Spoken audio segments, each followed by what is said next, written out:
মেহেদী হাসান মিরাজ। যে উদ্দেশ্যে মেহেদী Hasan মিরাজকে Khulna Tigers captain বানিয়েছে ঢাকা পর্বে সেই লক্ষ্যে তারা সফল। টানা 2 জয়, একটার ম্যাচ সেরা আবার টাইগার্স অধিনায়ক। সম্প্রতি জাতীয় দলকেও নেতৃত্ব দিয়েছেন মিরাজ। ওয়েস্ট ইন্ডিজে টেস্ট জয়, ওয়ানডে সিরিজে হোয়াইট ওয়াশ হওয়া। প্রথম অ্যাসাইনমেন্টে মিরাজের সব ধরনের অভিজ্ঞতাই মিলেছে।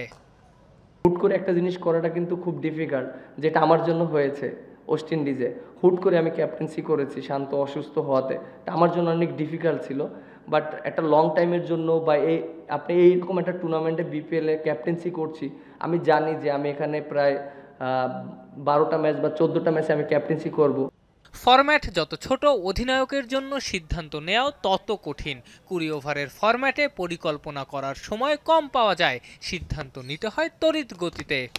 আপনার খুব কুইক ডিসিশন নিতে হয়। আপনি এখন আরও একটা জিনিস যেটা করেছে আইসিসি, প্রায় 1 মিনিটের ভিতরে ওভার চেঞ্জ করে বোলিং করাটা, এটাও একটু ডিফিকাল্ট। কারণ আপনি দেখেন যে অনেক সময় মাঠের ভিতরে ফিল্ড প্লেসমেন্ট করতে হয়, ফিল্ড সেট আপ করতে হয়।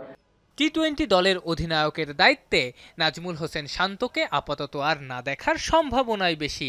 ইনজুর শান্তর জায়গায় ক্যারিবিয়ান দ্বীপপুঞ্জে নেতৃত্ব দিয়ে হোয়াইট ওয়াশ করা লিটন দাসের সঙ্গে অধিনায়ক হিসেবে শোনা যাচ্ছে মিরাজেরও নাম। সুযোগ আসলে 20 ওভারের ক্রিকেটের অধিনায়ক হতেও মিরাজ রাজি। টি-20 এটা সম্পূর্ণ বোর্ডের ডিসিশন এক। আর সেকেন্ড থিং হলো, যেহেতু আমি বিপিএলের ক্যাপ্টেন্সি করছি, এটা যদি বোর্ড চিন্তা করে যে আমাকে দিবে বা আমার চেয়ে আরও বেটার আছে, যেমন আপনি দেখেন লিটন দাস যে সিরিজটা করেছিল ওয়েস্ট ইন্ডিজ, ও ভালো ক্যাপ্টেন্সি করেছিল এবং টিমও রেজাল্ট করেছিল। সো এটা সম্পূর্ণটা বোর্ডের ডিসিশন।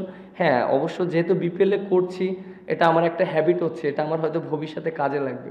বিসিবি সভাপতির মুখে মিরাজের নাম শোনা গেলেও এখনও পাকাপাকিভাবে অধিনায়ক হওয়ার কোনো প্রস্তাব মিরাজ পাননি।